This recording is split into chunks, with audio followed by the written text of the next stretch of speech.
Chapter 5, Section 7. Our objective, learn to apply properties of similar figures. Our essential question, how do I find measures indirectly by applying the properties of similar figures?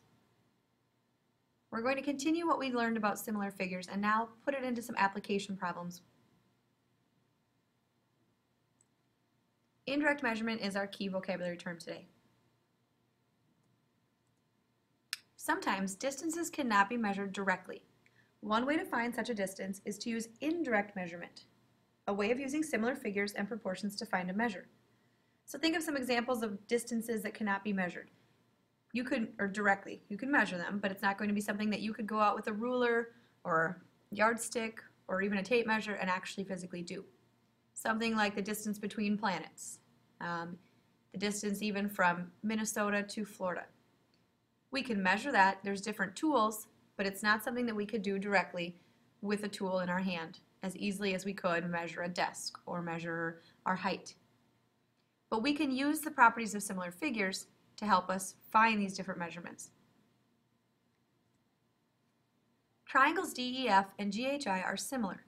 Find the length of side HI. This is a pretty basic example, but when you see that word similar, right away we know two characteristics about these things. If you remember, the first characteristic that we said about similar figures is that the angles are the same. Now here we don't see any labels for the angles, but because they're similar, we can assume these angles are equal. And B, the sides are proportional. The key is letter B. If I want to find this missing piece, I can set up a proportion. One way I could do that would be 2 inches compared to 8 inches equals 7 inches over x. Cross multiply 7 times 8, 56, equals 2x. Divide by 2, x equals 28 inches. You may have seen a more obvious way to get there. You may have recognized that to get from 2 to 8, we multiply by 4, which would be our scale factor. Or, if we want to work the other way, if I wanted to go from the larger to the smaller, my scale factor would be 1/4. Remember, reducing the size of an image, multiply by a factor of less than 1. So that one word, similar, tells us a lot of things about shapes. Let's look at a word problem. A 30-foot building casts a shadow that is 75 feet long. A nearby tree casts a shadow that is 35 feet long. How tall is the tree? Think of what we know. 30-foot building, shadow 75 feet, and a tree that's shadow is 75 feet. We're looking for how tall the tree is. So here are the 3 things that we know. The length of the building shadow is 75 feet. The height of the building is 30 feet, and the length of the tree shadow is 35 feet. Here's what we want to figure out. The answer will be the height of the tree. So let's make a plan. We're going to assume a couple things. We're assuming that the sun is hitting these in the same direction, so the shadows are going to be proportional to the sizes of the building and the tree. A diagram is a great way to help yourself organize your thoughts. It really shows how a proportion can come out of this. You don't have to make it fancy. You don't have to draw all those individual bricks. My picture simply would look like this. My building, my shadow, my tree with my shadow. Keep it simple, but please take the time to write it out. It'll be so much more obvious then. So you can see everything's been labeled. If you look closely, if we were to draw diagonals, we can see that these form 2 triangles, and they are right triangles. Because they're similar right triangles, we can use a proportion. One way we could set this up would be 30 over 75 equals h over 35. Let's flip back for a second. So we are comparing the building's height to its shadow and the tree's height to its shadow. Cross multiply 30 times 35 and get 1050. 75 times h, then divide by 75, so h equals 14.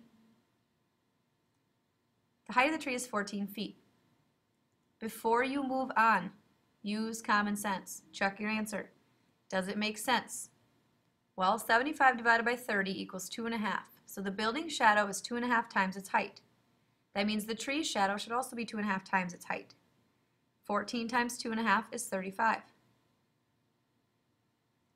An easy thing to do too is to look and see if I were to put 14 right there and compare these values, I can see that for sure this number needed to be less than 35, and it should also be less than 30, and so I at least have a reasonable number, and I can check further from there. Always check for reasonableness. Second type of example. Dane wants to know the width of the pond in the field. He drew a diagram and labeled it with his measurements. The triangles in the diagrams are similar. How wide is the pond? What we want to recognize here is where are our common angles. The angle in the smaller triangle, or the red triangle I'll call it, matches with this angle that's right across from it in the bigger triangle or the black triangle. So imagine taking this smaller triangle and rotating it around so that these two angles were right on top of each other. If that were the case, then the 15 would match with the 60, and the 24 would match with D. Once I start my first ratio, I have my second one in place. So I did the red triangle over the black triangle, which means I have to again do red over black. Our ratios need to always be in the same order. So cross multiply 60 times 24 divided by 15. 15 goes into 64 times, so reduce that. 4 times 24 is 96. So my length is 96 yards. You also may have noticed that to get from 15 to 60, we multiply by 4. So there is a scale factor from smaller to larger of 4, so 24 times 4 would have given us 96. So you don't have to use a proportion, you can also use scale factors. Again, the key goes down to them being similar, so having these characteristics. That's it. Make sure your notes are filled out. On the left-hand side, write questions for each example that you had. Review your notes and complete the summary before class.